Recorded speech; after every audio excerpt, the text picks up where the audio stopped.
So the time has come to rebuild the 2-speed mechanical shuttle transmission on my 580C case backhoe. About 2 weeks ago, when I would put the shuttle shift in reverse, it started to grind and it would pop out of gear. So I knew something was wrong. I checked all the fluids, and the fluid was a little bit low, so I filled it up. I did some clutch adjustments. I looked online for forums to see what was going on.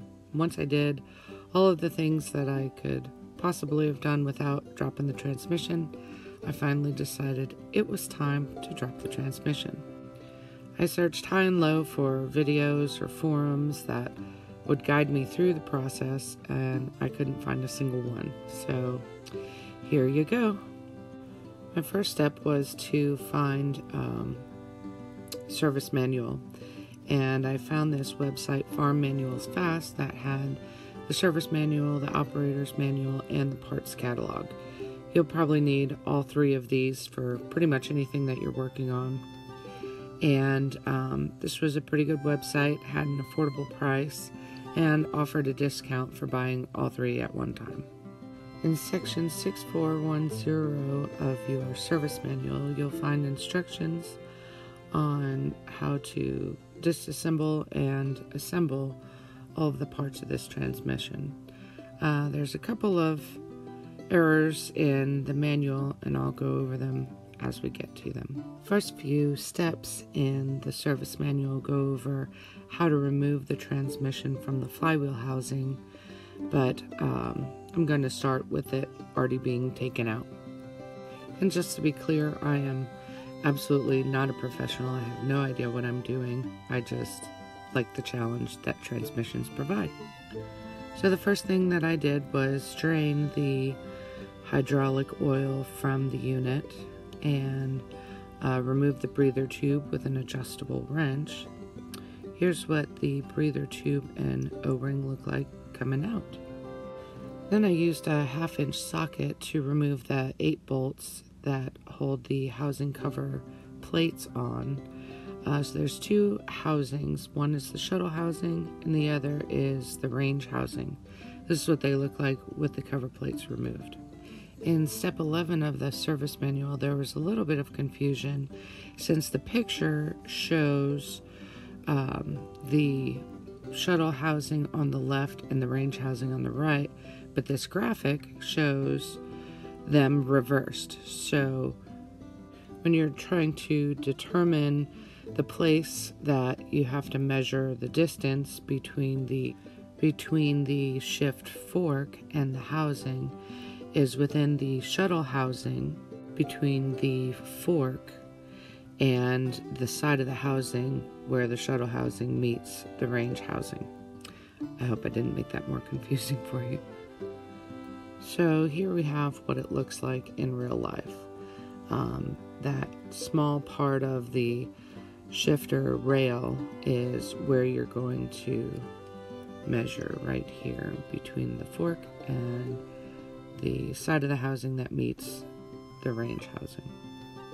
I'm sure you're supposed to use a micrometer, but my flat tip screwdriver happened to fit exactly between the two, and I think that'll be just enough. Now we're going to remove this lock wire and the set screw that holds the fork to the shift rail.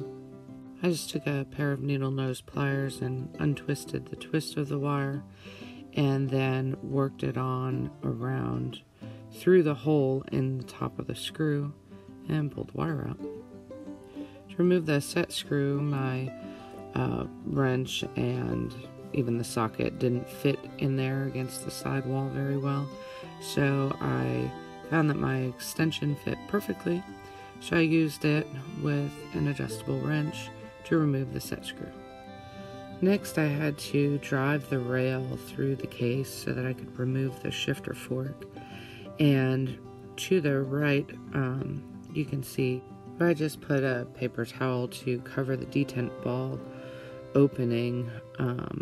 There's a ball with a spring underneath this shift rail that's next to the fork.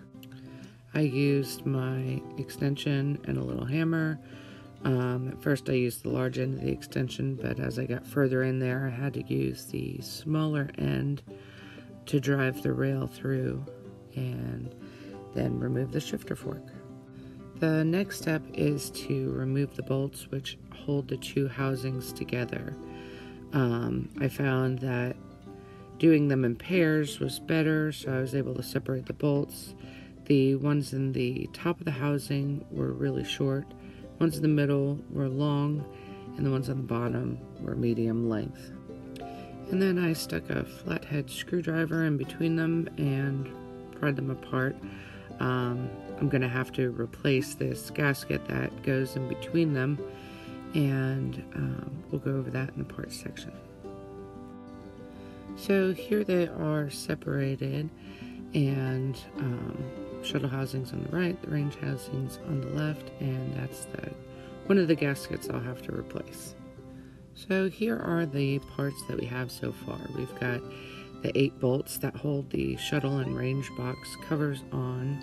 The range box covers, a neutral start switch with 3 plastic shims, the shuttle fork set screw and lock wire, a breathing tube and O-ring, and I also found this lock ring at the bottom of the shuttle box, along with a couple other parts, part of one of the Synchronizer blocking plates and the 2 shifting shuttles, or 2 of the 3 shifting shuttles.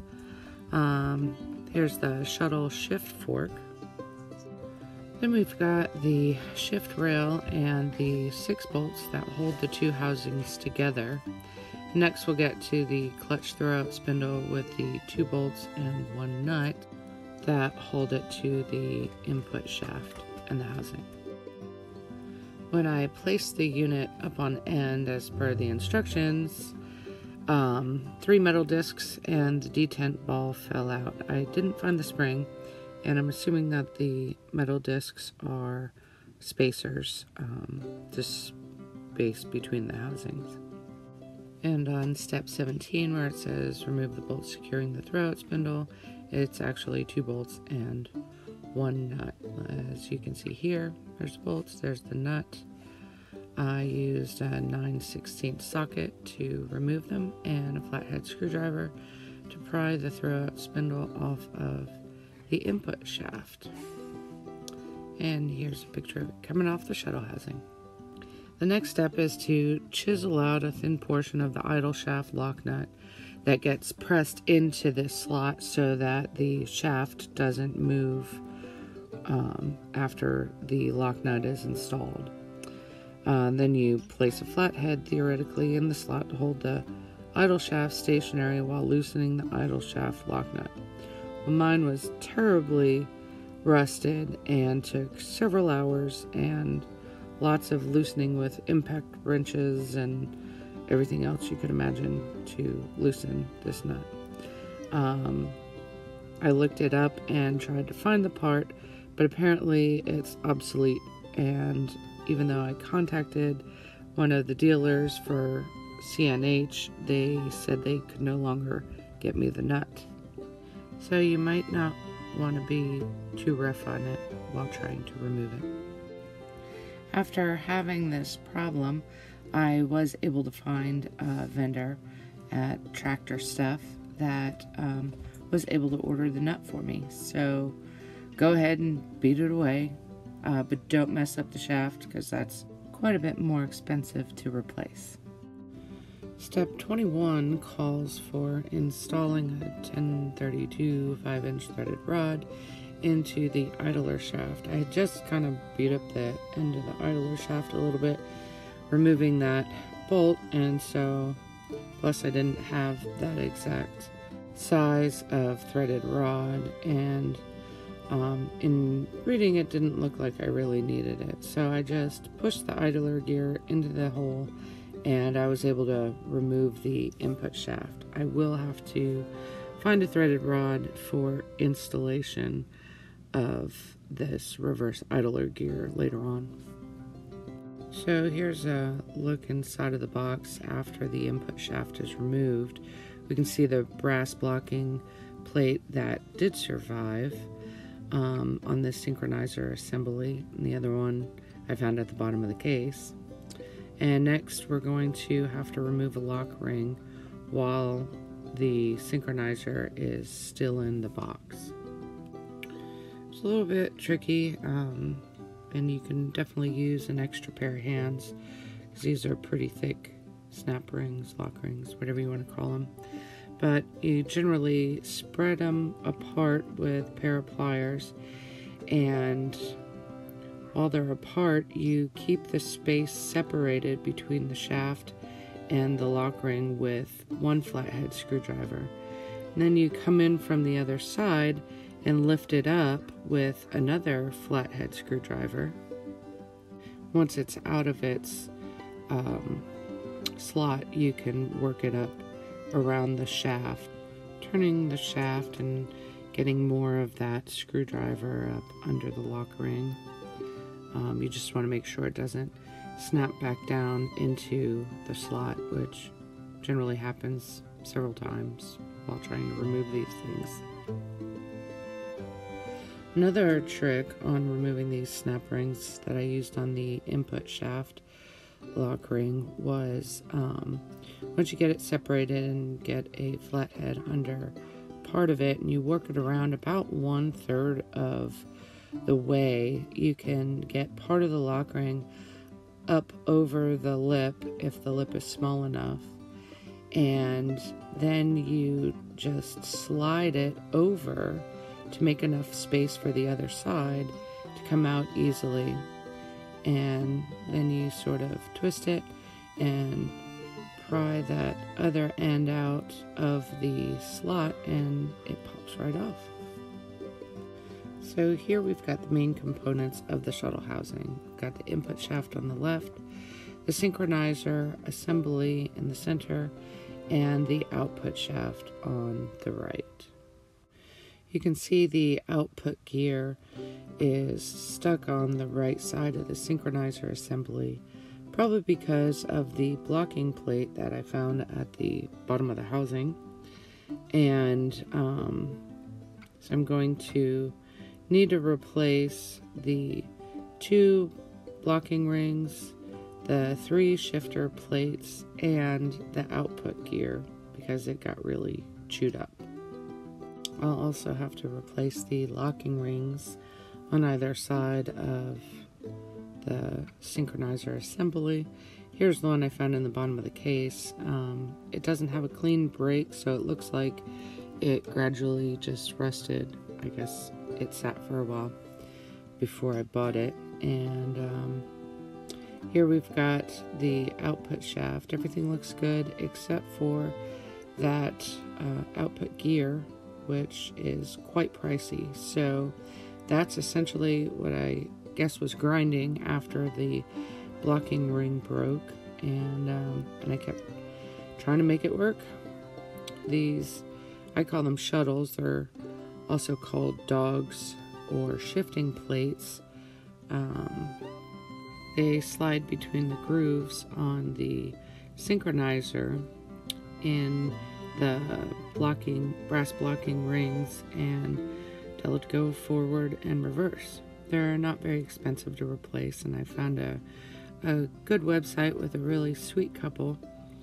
The company's called Tractor Stuff, but the website is actually e-backhoeparts.com. Case has apparently changed multiple product numbers through the years since the publication of the parts catalog. So if the part that you're looking for doesn't come up in a search, just give them a call and they will work up a invoice and give you the price for the parts. Here's a close-up of the synchronizer with the thrust collar. Everything looks okay, so it'll just get scrubbed up and put back in there. The next steps in the service manual call for removing the countershaft gear cluster by driving the countershaft shaft through the box, but I saw that there was some brazing on the box and a crack that I didn't want to make the crack any worse and have to replace the housing, so I just left it alone. The gear looked fine, the bearings spun freely, so I'm just gonna clean it up inside the box and cross my fingers. So I've got quite a list of parts that I need to replace. Some of the main ones are from the Synchronizer assembly that got chewed up.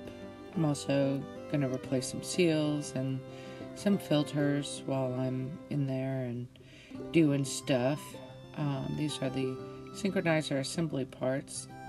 I've searched all over the interweb looking for affordable parts, and this website only popped up 2 of the parts that I was looking for, but when I contacted them and told them all the parts that I needed, they came back with not only the least expensive parts list, but this was also the only company that sought out exactly what I needed, everything that I needed, and really worked with me, so I highly recommend them.